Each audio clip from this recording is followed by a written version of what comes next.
Il faut sachez que si aujourd'hui j'ai changé de setup, c'est purement parce qu'il y a une araignée qui traîne dans ma chambre. J'ai ouvert la fenêtre et elle est en train de se balader quelque part. Je l'ai perdue de vue, j'ai trop le seum, elle est énorme. J'ai carrément laissé la porte ouverte pour que mes chats arrivent pour me sauver potentiellement. Et littéralement le dernier endroit où je l'ai vu, c'est l'endroit où j'étais censée filmer parce que c'est juste à côté de ma fenêtre. Je suis dépitée. Là, je suis comme ça. Dans toute la vidéo, vous allez me voir avoir le regard un peu fuyant parce que je me dis qu'elle peut être partout en fait. Mais ça ne va pas m'empêcher de filmer cette vidéo parce que bizarrement, ou je sais pas si c'est si bizarre que ça, mais c'est l'une de mes vidéos préférées à filmer chaque année parce que c'est la vidéo de l'été. Et du coup, ce que je vais faire, c'est vous présenter le make-up que je fais pendant l'été, donc que ce soit si je reste à Paris et que il fait juste la canicule. Après, je vais pas vous mentir, pendant la canicule, je ne me maquille pas. Tellement inconfortable d'être maquillée quand on transpire toute la journée. Mais aujourd'hui il fait genre 25 degrés maximum, donc franchement c'est un temps parfait. Donc je vais me maquiller et là je vais faire du coup un maquillage que je fais plutôt en ville et que je ferais pas si j'étais en vacances pour aller à la plage ou quoi. Mais j'aimerais quand même vous présenter quelques petits trucs que, enfin un peu ma trousse d'été quoi, ma trousse make-up d'été, ce que j'emmènerais si jamais là je partais et que j'allais à la plage etc. Mais que je veux quand même ramener un peu de make-up. Et pour commencer j'aimerais vous présenter deux crèmes solaires. Bon, présenter celle-là vous la connaissez, c'est celle de chez Patika, je l'ai prise en SPF 30. Je l'ai depuis un petit moment maintenant, enfin je l'avais demandé en cadeau de Noël il y a quelques années. Vous en avez pas mal parlé sur cette chaîne et à chaque fois je changeais un peu d'avis, je suis un peu une girouette et il y a plein de produits dont je vais vous parler aujourd'hui où je suis vraiment une girouette. Mais cette crème au début je ne l'aimais pas trop alors que j'avais beaucoup d'attentes parce qu'elle est clean. Qu'elle promettait de pas faire de traces blanches etc.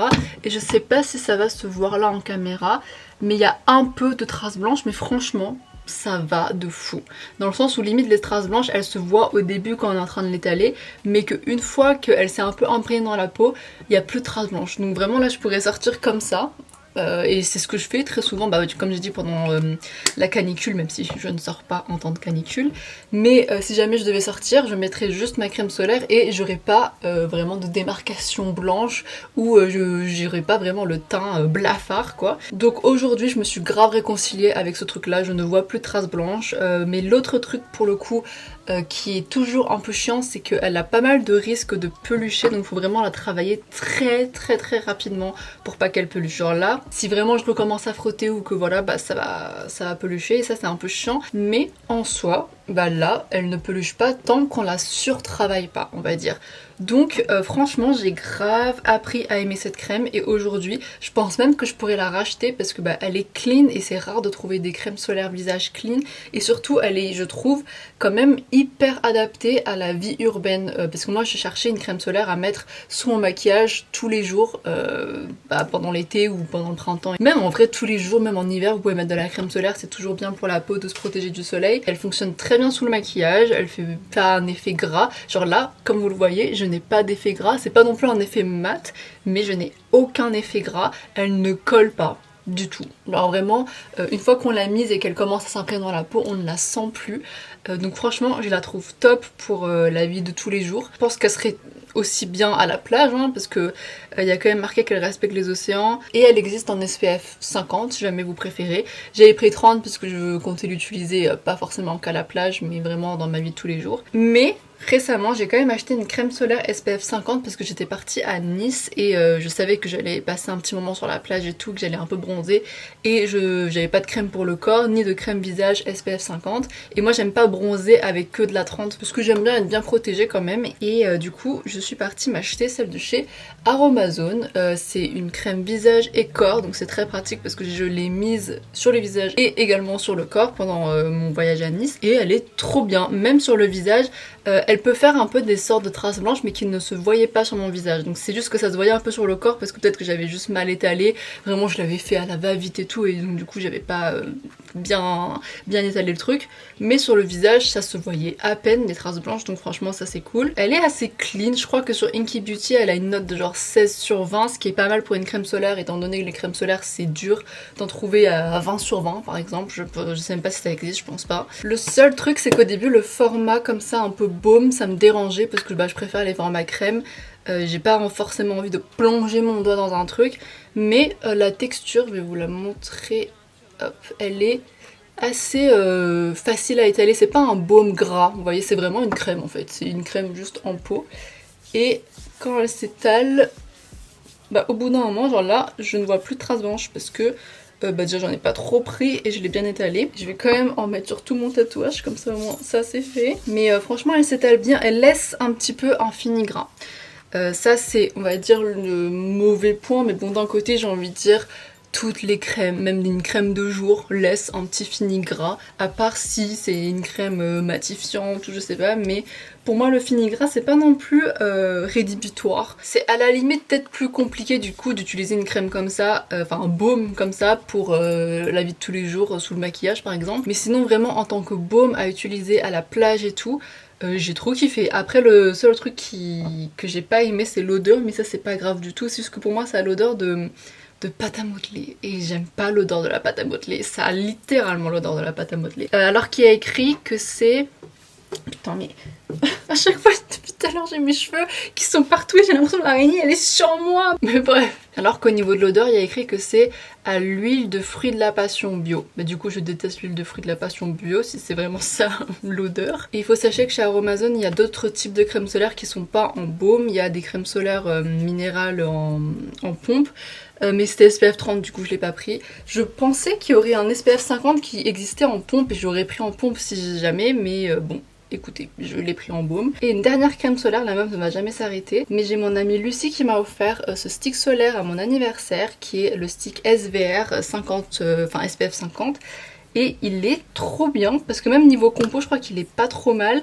Et il est assez fin, donc c'est pratique. Et j'utilise principalement pour mes tatouages, parce que j'en ai plusieurs sur le corps pendant que je bronze. Et surtout, ce qui est trop bien, c'est que on peut l'utiliser pour les lèvres. Il faut savoir que moi, niveau coup de soleil, j'en prends pratiquement, je crois que j'en prends même jamais, ou très peu, des fois un peu sur le nez, quand vraiment j'oublie de mettre de la crème solaire sur le nez. Par contre, sur les lèvres, carrément j'avais pas capté que c'était ça, genre à un moment je me réveille pendant l'été et j'avais la lèvre gonflée, mais gonflée en mode je venais de me faire une injection quoi, et je me suis dit mais trop bizarre, je me suis fait piquer par une araignée, par un truc, la meuf obsesse par les araignées actuellement. Mais en fait je suis pratiquement persuadée, j'ai pas la réponse exacte, mais je pense que c'était un coup de soleil parce que ça arrive à chaque fois que je suis exposée au soleil, et du coup je voulais investir dans un baume à lèvres SPF, mais j'avais zappé avant d'aller à Nice, et là je vois quoi sur le stick qu'on peut l'utiliser sur les lèvres. J'ai trouvé ça super parce que déjà ça m'évite d'acheter un autre produit, et en plus j'adore les produits multifonctions, j'adore pouvoir utiliser un produit pour plusieurs trucs, c'est tellement pratique, ça t'évite de multiplier les produits, de mettre ton argent dans trop de trucs et tout, et ça a fonctionné j'ai envie de dire parce que j'ai pas attrapé de coup de soleil.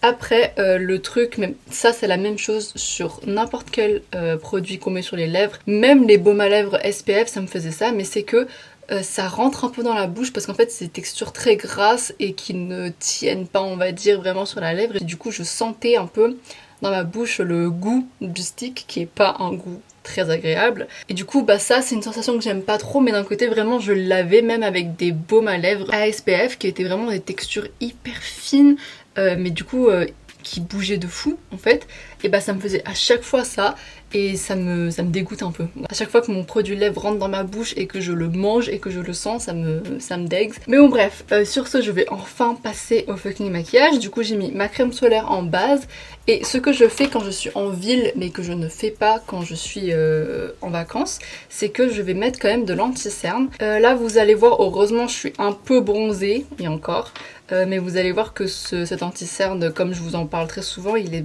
trop orange pour moi, et je pense que ça va encore plus se voir là quand je vais le mettre tout seul sur ma peau. Mais ça passe, quand je le poudre on voit pas la démarcation et tout, donc on va dire que ça passe, et comme j'ai dit heureusement je suis un peu bronzée. Du coup ce que je fais c'est que j'en ai mis un peu sur le dos de ma main, et j'ai pris un pinceau, je vais juste l'appliquer sous les yeux et on va dire un peu localement sur les endroits à imperfection ou que j'ai envie un peu de recouvrir.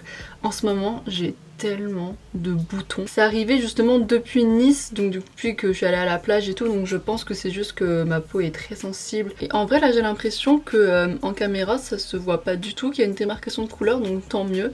Si là j'étais à la lumière du soleil, je pense que ça se verrait un tout petit peu plus, mais en vrai comme j'ai dit, vu que je suis un peu bronzée, ça se voit moins le côté orange. Et ce qui est trop cool avec cet anti-cerne, que pour le coup j'aime vraiment beaucoup, c'est qu'il ne bouge pas tant que ça. Donc vraiment, je le trouve hyper agréable sur la peau quand je l'ai pendant la journée, même dans les journées où je transpire beaucoup et tout, bah je le sens pas non plus des masses. Il tient bien, il est fin, mais en même temps il est quand même assez couvrant, bon pas non plus très couvrant, mais il est assez couvrant pour moi qui n'aime pas les énormes couvrances. Le seul truc c'est la couleur, et quand je l'aurai fini je pense que je le rachèterai la teinte en dessous. Là j'ai la teinte 3, je le prendrai en teinte 2. Et pour les endroits où je le mets, du coup je le garde sous mes yeux, un peu sur le menton, mais juste parce que j'ai des imperfections que j'ai envie d'un peu camoufler, mais vous n'êtes pas du tout obligé d'en mettre sur le menton, surtout si vous transpirez beaucoup du menton. Et un tout petit peu sur les joues, pareil, juste parce que moi j'ai quelques rougeurs et tout ici que j'ai envie de camoufler, mais vous pouvez vraiment juste en mettre sous le dessous des yeux et c'est tout. J'évite juste la zone T parce que c'est là que je vais beaucoup transpirer. Donc j'en mets pas sur le front, j'en mets pas sur le nez, je transpire beaucoup du nez, j'en mets pas sur la moustache. Et là je vais passer au bronzer et au blush. Mais le truc c'est que quand je suis en ville et que du coup je mets du concealer mais que je mets pas de fond de teint et tout, ce que j'aime faire c'est mettre tout d'abord des produits crème. Donc bronzer et blush crème, poudrer et ensuite mettre blush et bronzer poudre. Vous n'êtes pas obligé d'en remettre par dessus, mais moi je le fais parce que ça se voit plus, parce que quand on poudre des produits crème ça tamise un peu la couleur. Et pourquoi est-ce que je fais ça, enfin pourquoi est-ce que je fais une sorte de double couche de bronzer et de blush, alors que de base quand je mets du fond de teint et tout je le fais pas, je mets juste du bronzer et du blush poudre, et quand je ne mets pas de fond de teint je mets que du blush et du bronzer crème. J'espère que c'est compréhensible. Mais la raison c'est parce qu'en fait là je suis en mix, dans le sens où j'ai du concealer mais j'ai pas de fond de teint. Mais vu que j'ai du concealer je sais que je vais le poudrer, et du coup vu que je vais le poudrer je vais en profiter pour poudrer aussi mes produits crème pour qu'ils tiennent mieux, et mettre ensuite les produits poudre par dessus, parce que ça fait juste double couche et ça tient beaucoup mieux. Mais sinon quand je ne suis pas en ville et que je suis en vacances, je prends uniquement des produits crème, parce que je déteste mettre des produits poudre sur ma peau nue, surtout que quand c'est l'été, la peau elle colle un peu déjà, elle est un peu, je sais pas si c'est la transpiration ou qu'on est dans un pays humide, et quand la peau elle colle un peu, j'ai pas envie de mettre de la poudre dessus directement. Je préfère mettre des produits crème pour que ça se fonde mieux dans la peau. Après je le fais pas du tout tous les jours quand je suis en vacances, parce que déjà quand tu vas à la plage je vais pas me maquiller alors que je vais aller me baigner. Mais j'avoue que mettre des produits crème tout seul comme ça c'est pas le truc qui non plus tient le plus longtemps quoi. Et du coup là quand je suis en ville c'est un peu comme si je faisais une moitié de full face. C'est genre pratiquement une full face juste sans le fond de teint quoi. Et c'est aussi on va dire une full face ciblée, dans le sens où justement c'est pas vraiment une full face parce que je me maquille pas le visage entier, je ne touche pas à mon front et à mon nez. Mais franchement vous allez voir à la fin ça va donner l'impression que je suis vraiment maquillée comme d'habitude. Le seul truc que là je ne peux pas faire, et ça me stresse parce que j'adore faire ça et c'est mon habitude, c'est que d'habitude j'en mets tout le temps sur mon nez. Mais là je transpire déjà, je commence déjà un peu à transpirer donc en fait je vais pas le faire. Mais je ne mets rien du tout sur mon nez, donc même pas de bronzer, même pas de blush. Et comme d'habitude je suis sur le bronzer Rare Beauty et là le blush Wonder Stick de chez NYX. Ils sont tous les deux presque finis, je l'avais déjà montré dans une vidéo mais je vous montre un petit peu la progression. C'est pas mal. Et le Rare Beauty c'est fou mais il reste que ça. C'est dingue. Et je sais déjà celui que je veux juste après. Je vais vous spoiler directement, la meuf elle a aucun secret pour personne. Mais j'ai trop envie de me prendre le Pomponne. Parce que déjà apparemment il est clean, faudrait que je revoie ça sur Inky Beauty, je vais revérifier.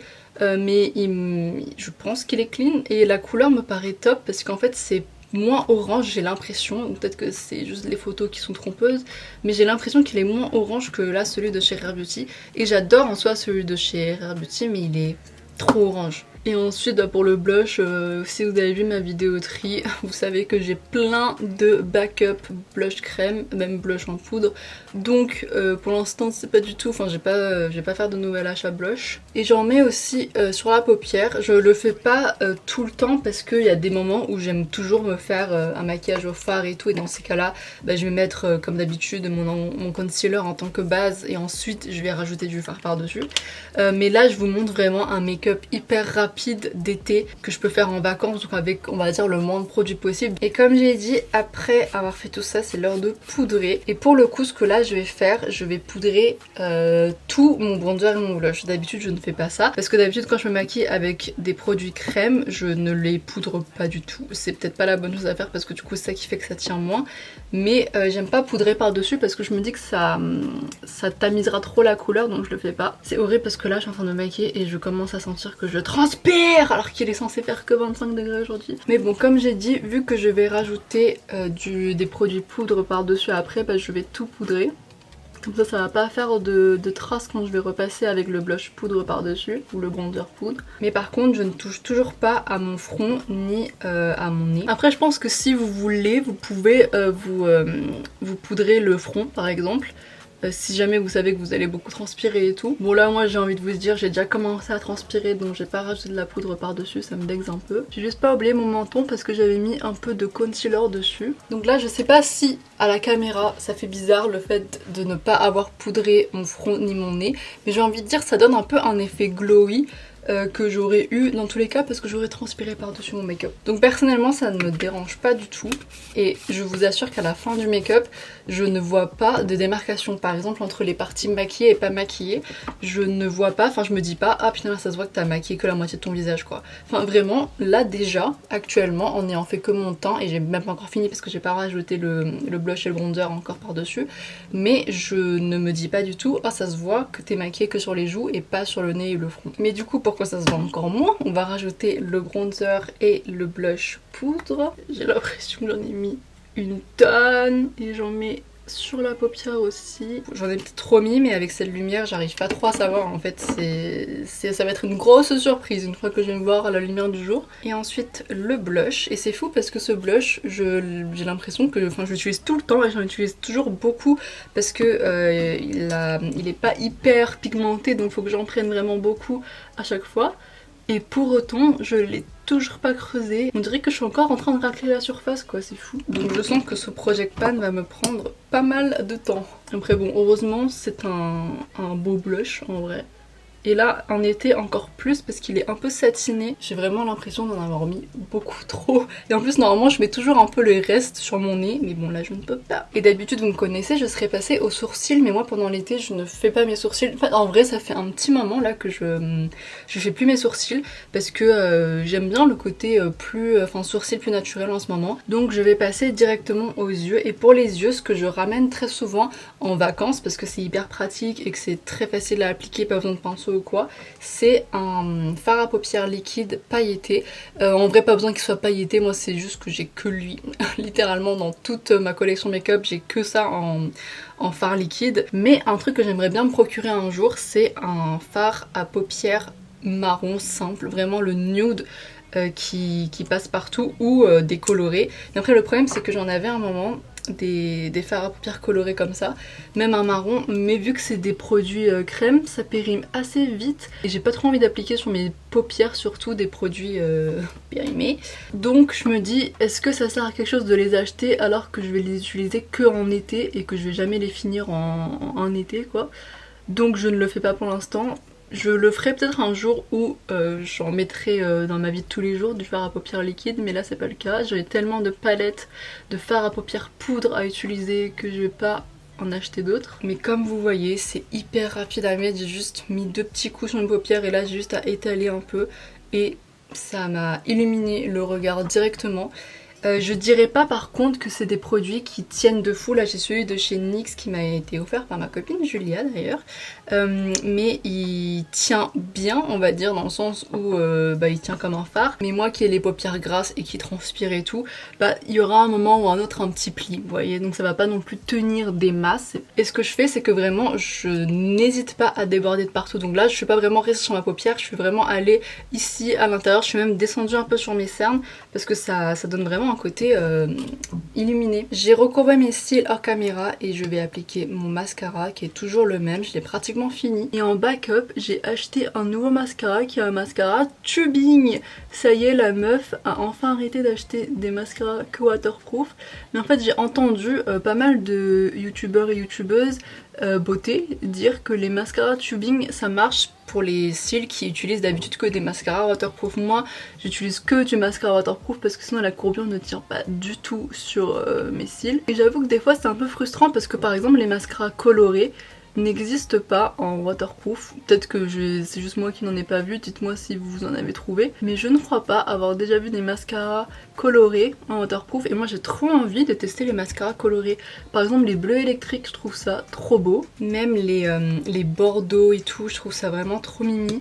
Mais du coup à chaque fois je me disais je pouvais pas en prendre et j'étais dégoûtée. Donc là si jamais le tubing ça va marcher sur moi et que en plus ça existe des mascaras colorés tubing, ce serait magique. Pour ceux et celles qui savent pas, le mascara tubing c'est vraiment un mascara qui est censé envelopper les cils on va dire. Pas vraiment se poser dessus mais les envelopper comme un tube. Et c'est un mascara qui part à l'eau chaude en fait, donc très pratique finalement, contrairement aux mascaras waterproof qui sont une tannée à retirer. Je vous ferai du coup un retour sur le mascara tubing une fois que j'aurai terminé celui-ci. On va même faire je pense un crash test ensemble directement. Le mascara tubing que j'ai pris il est de chez Essence aussi, donc pas trop cher en plus. Et là on passe à mon étape préférée parce que je pense que c'est l'étape qui change pratiquement tout. C'est comme le blush et le bronzer, c'est le truc qui se voit le plus. On va prendre un crayon eyeliner, là je prends celui de chez Avril et je vais le mettre en guise de simple liner. Et la raison pour laquelle je le fais après avoir mis mon mascara c'est parce que déjà je me recourbe les cils donc j'ai pas envie de faire partir mon liner en utilisant mon recourbe cils. Mais en plus parce que je le mets que à l'extérieur de mon œil, donc je pars pas de l'intérieur pour faire vraiment le liner entier. Je fais vraiment que le bout on va dire. Je trouve ça beaucoup plus subtil que vraiment de faire un gros liner. Et dans tous les cas, moins on met de make-up, moins on a peur qu'il parte du coup. Parce que si ça part, c'est pas très grave comparé à si j'avais fait un big eyeliner et qu'il y aurait des bouts qui seraient partis ou quoi. Et en plus, je vous avais déjà parlé de ce crayon, très peu, je crois que je l'ai juste dans une vidéo. Mais ça n'a pas non plus le meilleur crayon dans le sens où il tient pas des masses. Donc j'ai pas envie de mettre trop de produits pour qu'il finisse par couler sous mes yeux. Donc on va dire que j'en mets le moins possible. Et comme d'hab moi pour étirer le liner, je fais on va dire un petit pâté au bout de mon œil et je l'étire avec mon ongle comme ceci. Et ça fait quelque chose de beaucoup plus étiré et beaucoup plus naturel. Ensuite en fonction de si votre crayon tient bien ou pas, vous pouvez le mettre en muqueuse inférieure ou à l'intérieur de l'œil, un peu en mode cat eye. Moi je le fais pas parce que c'est pas un crayon qui tient super bien sur moi, même si je trouve qu'il n'y a pas non plus énormément de crayons qui tiennent très bien sur moi. Et ensuite pour les lèvres, vous mettez à peu près ce que vous voulez. Je pense que ce qui soit l'été ou l'hiver, niveau lèvres c'est un peu la même chose. Et pendant limite l'été, c'est là que je suis la plus encline à mettre par exemple des rouges à lèvres rouges. Parce que là je pense qu'avec un make-up comme ça, un rouge à lèvres rouge c'est super beau. Je trouve ça hyper estival. Mais là je le fais pas parce que ça va pas avec ma tenue. J'ai littéralement, je vais vous montrer parce que j'adore ce nouveau pantalon. J'ai un pantalon Adidas. Ouais, chez ma pose elle est tarée fou là. J'ai un pantalon Adidas violet. C'est un Firebird. Je suis trop contente. Attendez, faut que je vous le montre. Je sais pas si vous le voyez, je pense que vous le voyez à peine, mais il est pas genre trop beau. Je l'adore. Il faut sachez que en ce moment, je suis en train de refaire ma DA vestimentaire parce que j'ai trouvé en fait que ce qui m'allait le mieux, c'est tout ce qui finalement n'est pas non plus trop oversize. J'étais tombée un peu comme tout le monde dans la mode du oversize de fou. Et je dis pas que c'est pas beau parce que je trouve ça très joli. Il y a toujours des vêtements oversize que je mets que je trouve trop beaux. Mais en fait le truc c'est que je pense que pendant longtemps j'ai mis des vêtements oversize parce que vous savez j'assume pas trop de pas trop avoir de forme. Ce taille crayon de chez NYX il est top, voilà. Mais j'assumais pas trop de pas avoir de fesses par exemple et de mettre quelque chose d'assez moulant parce que je me disais dans ma tête si t'as pas de fesses et que tu mets un truc moulant ça va encore plus se voir que t'as pas de fesses, donc autant mettre un truc bien oversize et que vraiment juste t'es dans le mood, on voit pas trop ton corps quoi. Sauf que un jour j'ai remis un pantalon assez moulant et qui moulait bien mes fesses et c'est très rare de trouver un jean qui me moule bien les fesses alors que j'en ai pas. Et là j'en avais trouvé un et je me trouvais trop belle et je m'étais dit mais en vrai finalement le fait de cacher le peu de forme que j'ai, c'était plus contre-productif que le fait de vraiment les montrer et de mettre des trucs moulants parce que ça me va mieux. Et là du coup je suis dans une nouvelle DA Yoga Mom Core. Je pense que vous voyez très bien ce que je veux dire si vous êtes souvent sur Pinterest ou TikTok. C'est vraiment le délire, vous savez, du yoga dans les années 2000. C'est vraiment beaucoup de leggings, beaucoup de capris, beaucoup de jogging très droit qui moule un peu les cuisses, etc. Et même beaucoup de hauts moulants. Et depuis que j'ai adopté cette DA, je me trouve trop belle. Enfin, je suis tellement plus à l'aise dans ce que je mets parce qu'en fait j'ai trouvé un truc qui finalement met en valeur ce que je pensais devoir cacher à l'époque. Et c'est triste hein, de penser que j'avais dû cacher le fait que j'avais pas beaucoup de forme, alors qu'aujourd'hui c'est vraiment un truc que j'essaye de plus en plus, même si c'est dur, d'assumer le fait d'être finalement très plate. Mais depuis que j'ai adopté cette DA, ça marche vraiment, je me trouve beaucoup plus belle maintenant que je mets des trucs plus près du corps. Et après, encore une fois, je ne dis pas que je vais arrêter de porter des choses oversize parce que pas du tout. Hein. Et je vous ai pas dit quel produit j'ai mis, mais j'ai mis le crayon à lèvres de chez Kiko, qui est un petit rose clair assez naturel et très joli, que j'aime beaucoup en ce moment. Alors que de base, je suis beaucoup plus dans les marrons, mais en fait là, je trouve qu'il va mieux avec ma tenue. Et il est tout petit maintenant. Et j'aime trop du coup l'utiliser parce qu'en fait, quand j'utilise, j'ai l'impression que je l'utilise vraiment. Et pour finir, je voulais vous parler d'un produit. Celui-ci, c'est le Easy Bake Setting Spray de chez Huda Beauty que j'aime à moitié. En fait, j'ai une... Pardon, je parle en même temps que ça. J'ai une relation mi-haine, mi-amour avec ce truc-là. Parce qu'en fait, je pense qu'il fait très bien tenir le maquillage, honnêtement. Mais je déteste son spray. Le spray, il est hyper agressif. Et vous voyez, je sais pas si ça va vraiment se voir, mais il y a une petite tache blanche ici.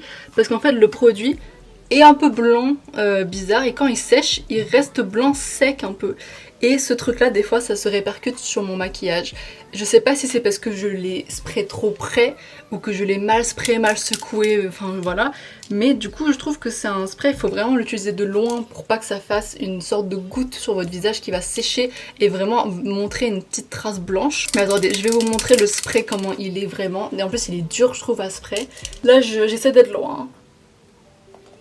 C'est impossible déjà, c'est trop chiant. Mais... the fuck? Ah, ok.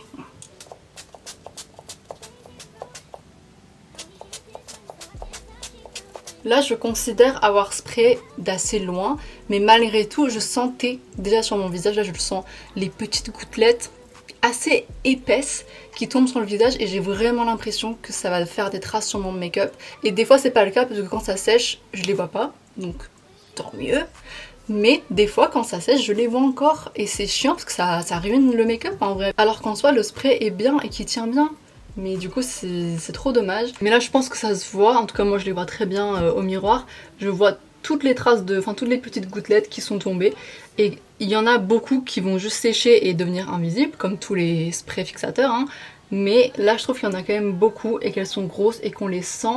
Et c'est dommage de pas avoir fait un spray. Enfin pour moi, je me dis, la base d'un spray, c'est le spray. Enfin je veux dire c'est le cheap shit quoi. C'est vraiment comment il se spray qui est important. Il n'y a pas que la formule à l'intérieur. Et là je trouve que le spray comme ça, il est hyper cheap. Enfin alors que non, en soi le packaging il est très beau. Et je pense que c'est un packaging qui a dû coûter cher parce que c'est son propre truc. Enfin elle a sûrement dû créer son propre modèle ou je sais pas. Mais, exemple, le spray Rare Beauty, il est incroyable au niveau du spray. J'ai pas envie de le spray parce que j'ai pas envie de le gâcher là maintenant, je l'aime trop. Mais le spray, c'est un spray hyper fin. C'est vraiment comme une brume. Et c'est tellement mieux les sprays brumes quand il s'agit de sprays fixateurs parce que ça crée pas des grosses gouttelettes comme ça sur le visage en fait. En vrai peut-être qu'il y a plein de trucs dans la conception d'un produit qui m'échappent parce que c'est pas du tout ce que je fais dans la vie logiquement. Mais en tant que cliente, je me dirais que j'aimerais trop avoir un spray fixateur vraiment brume comme celui de chez Rare Beauty pour un spray qui tient vraiment fort quoi, ça serait hyper pratique. Et je pense que ça existe parce que je crois qu'il y avait un moment, il y en avait un de chez Morphe et je crois que même le One Size de chez Patrickta il est comme ça, mais c'est vraiment des sprays beaucoup plus brumes et je trouve ça 1000 fois mieux quoi. Ah et dernier truc dont je voulais vous parler, je vous avais dit que j'avais pas mal de produits sur lesquels j'avais retourné ma veste. J'avais haï ce produit dans beaucoup de vidéos, c'est l'huile sèche satinée or de chez Aromazone. Je l'ai depuis super longtemps, depuis 2 ans je crois ce produit. Et je l'ai à peine utilisé, j'avais beaucoup craché dessus en vidéo parce que déjà la manière dont il sort c'est pas pratique. Mais finalement, en vrai, là je me dis, il y a juste à le secouer beaucoup et à le tapoter partout sur ta peau. Et au bout d'un moment, il y aura bien assez, même si des fois c'est un peu long, je vais pas mentir, j'en ai mis sur mon pantalon. Je vais recommencer à tester ce produit, il vient de tacher mon pantalon, j'ai trop le seum. Je te déteste. On recommence. Est-ce que vous voyez qu'on dirait que je me suis fait pipi dessus? En fait, le truc, c'est que ce truc-là, là, un peu chiant, où je dois vraiment en tapoter sur ma peau comme ça, et ben je risque très souvent d'en mettre un peu partout. Donc c'est chiant. Mais, en soi, en vrai, je trouve que déjà, il hydrate bien. Bah, c'est nul en même temps, donc j'espère bien. Et avant, ce que je vous disais, c'est que je voyais pas trop les paillettes. Là, je pense que ça va pas trop se voir en caméra, mais j'en vois beaucoup plus qu'avant. J'arrête de cracher sur ce produit, même s'il vient de littéralement cracher sur mon pantalon.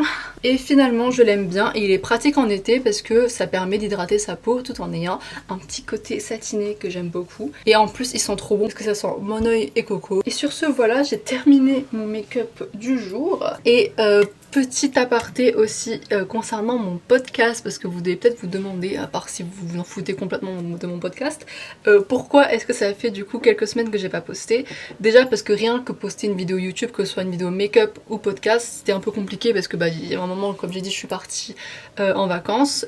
Ensuite il y a eu plein d'événements et tout ces dernières semaines qui ont fait que j'avais pas le temps de tourner une vidéo. Enfin peut-être que j'aurais eu le temps de tourner mais que j'ai pas eu le temps de monter, etc. Et pour mes podcasts, je les écris. Et là, j'avais vraiment même pas le temps d'écrire un podcast, pour vous dire. Et aussi, je m'étais concentrée énormément, et je suis encore dessus d'ailleurs, sur mon roman que ça fait des années que je vous tease maintenant. Je pense que vous en avez marre, donc j'aimerais bien en fait le sortir au plus vite parce que j'ai trop hâte en fait, et c'est un projet qui est pratiquement abouti, et j'ai tellement hâte que vous l'ayez entre les mains que là je suis en train de tout donner en fait. Quand je suis pas à mon travail, parce que j'ai un travail à temps partiel, quand je suis pas là-bas, ou que je suis pas genre en vacances ou en train de faire des événements et tout à droite à gauche, et ben je fais mon roman H24. Genre vraiment hier par exemple j'ai passé ma journée entière à le corriger, à faire des relectures, etc. Et je suis trop contente de vous dire que c'est vraiment bientôt sorti. Faut juste que je vois un peu les détails de comment l'auto-éditer, etc. Et ensuite ça part quoi, c'est une grosse dinguerie. Et concernant le podcast, du coup je l'ai pareil un peu mis entre parenthèses parce que j'étais sur mon livre et sur d'autres choses. Et aussi, je vais pas mentir, parce que en ce moment la vie n'est pas hyper fun pour moi. Il y a pas mal de trucs à gérer et tout, et c'est très compliqué. Et puis mentalement, je me sens pas dans l'espace mental de donner des conseils.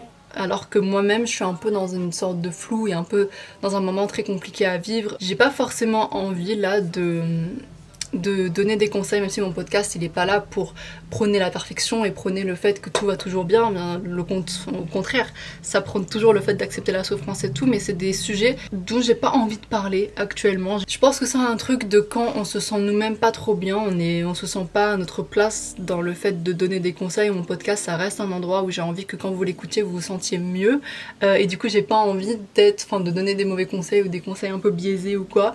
Donc pour l'instant je mets une petite pause sur le podcast, le temps d'aller un peu mieux et le temps aussi de finir d'autres projets et tout. Et ça reviendra peut-être la semaine prochaine, si jamais cette semaine je trouve le temps ou l'énergie mentale, ou voilà. En fait c'est plutôt que je me laisse faire et que je me dis je retournerai quand je serai juste mieux. Et ça se trouve encore une fois c'est la semaine prochaine, qui sait. Mais du coup voilà, c'était juste pour vous donner un petit update de pourquoi est-ce que ça fait quelques semaines que du coup je n'ai pas continué mon podcast. Mais c'est pas du tout un truc que j'abandonne, c'est pas un truc que j'ai plus envie de faire, c'est juste que pour l'instant c'est pas le moment. Voilà, c'est tout. Sur ce, je vous dis rendez-vous peut-être la semaine prochaine, que ce soit pour un épisode de podcast ou pour une nouvelle vidéo make-up ou chit-chat. Et je vous fais des gros bisous, je vous dis à la prochaine.